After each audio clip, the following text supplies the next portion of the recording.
Hey there, Logan here for VacBin.com, and today we're going to be reviewing and taking a quick look at some tests on the Eureka Airspeed 1 vacuum. So let's get into the tests actually. I've got a couple requests to start first with the test one time.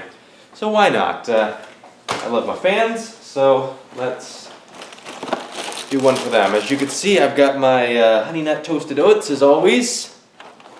Now we're just going to sprinkle some of these onto the floor. The reckless abandon. No, not actually. We're just throwing some of these things onto the floor if I can get them out of the box. Alright, here we go. A little bit more. This simulates a bigger particle, and then a little bit of flour, which simulates a smaller particle.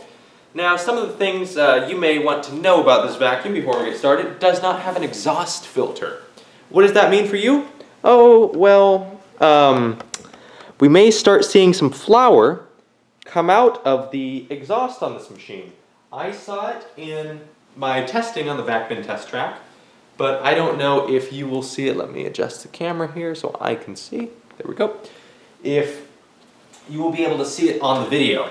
But no, there's only one filter in this machine. It's not a HEPA filter. It's a simple, just small foam filter. So just know, if you have allergies, definitely not the machine for you. You can stop watching now, unless you want to see this thing pick some stuff up. So why don't we start?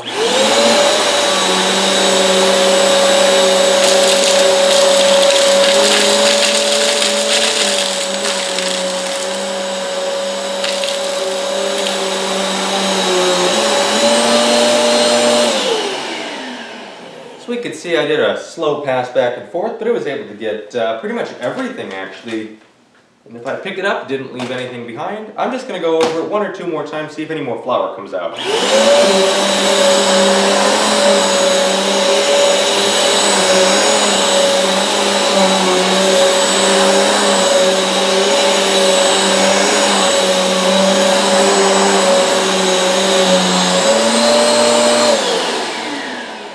Nope, that's it. Did a pretty good job right there. So, for a $70 vacuum at the time of recording, it did pretty good job with cleaning up that mess. Unfortunately though, if we look, we can see a lot of flour. I don't know with the camera if you can see it.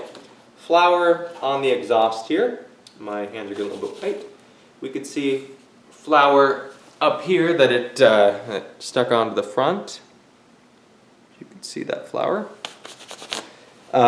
It didn't get picked up, and I'm sure, oh, why don't I cleaned the filter before I started this test. This filter was clean, but let's see if you could see any of that, if that flour went through. Well, here's the filter. Here's the clean side, dirty side. Let's see if I can fold it so that you could get some of that clean. Clean side, dirty side. As you can see, there's definitely a lot of dirt that passes through this machine. And remember, this is your only filter. In addition, it's not a sealed system. So, for those of you who don't like having to suck up that same piece of dirt multiple times because it just goes back out in the air, probably not the machine for you. I'm going to clip that back on, pull the vacuum back, and adjust the camera here, so we can talk a little bit more. Now, so as you can see, that is one of my biggest complaints about the machine. But let's talk about some of the things it does well. Number one, the price. It's $70. Number two, it does a pretty good job at some of the tools. Like here, I'm gonna, if I could pull out this hose here, flip it into hose mode, and turn it on.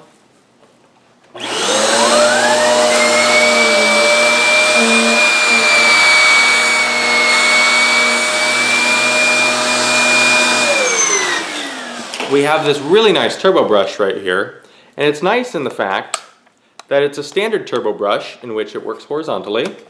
Just adjust this camera so I can see. It works horizontally, but let's say you have stairs, which are vertical. It's got the horizontal part and the vertical part. Well, typically what you would do is you would hold your hand like this, and you would try to go like this. Not very easy. So they decided to do something better. You just move this little shield right here. So now it's vertical. Very, very smart thinking right there. So great little turbo brush, does very well with picking up cat hair, dog, pet hair, you know, things of that nature. Does a pretty good job. Another thing I don't like about this machine is the durability. It feels very, very weak, very plasticky, like it's going to break very, very soon. To that effect, the bin, it is very, very hard to get off and back on. And to get it on requires lining it up and really pushing hard to the point where you can start hearing cracks and snaps. So definitely, if you're looking for a vacuum to last you more than a year, you may have a 2-year warranty, but do you really want to have to use it? It's a personal question, so it's up to you whether you want to put your faith in getting that warranty and having it taken care of. In addition, based on the design, it has no clutch or anything of the sort to save it from breaking belts. So you pick up a towel, pick up a sock, well, there goes your belt, so you have to buy new belts. In addition, the filter is not permanent. The one filter on here does need to be replaced. It can be washed a couple times, but they say you need to replace it often. In addition, I do like the fact that it has this little Airspeed selector dial here, in which either all of your suction goes to the floor or to tools. That's a pretty smart little thing right there. But the tools themselves are generally very plasticky, very flimsy, feel like they're going to break. So overall, it does a good job at carpets. Does not do well at hard floors because you cannot turn that brush roll off, so you could scratch the floors or shoot the stuff back out at your legs, which, you know, not really ideal.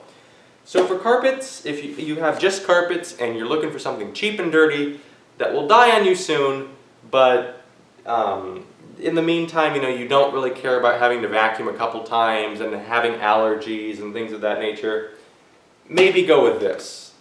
Probably not. I wouldn't recommend this in almost any case. This definitely is a very, very low-end machine. I would highly recommend saving up a little bit more and getting a much better machine, which will last you a while longer. So overall, I'd probably give this machine a 4 out of 10. You can read the full review at vacbin.com. This has been Logan for VacBin. Thanks for watching.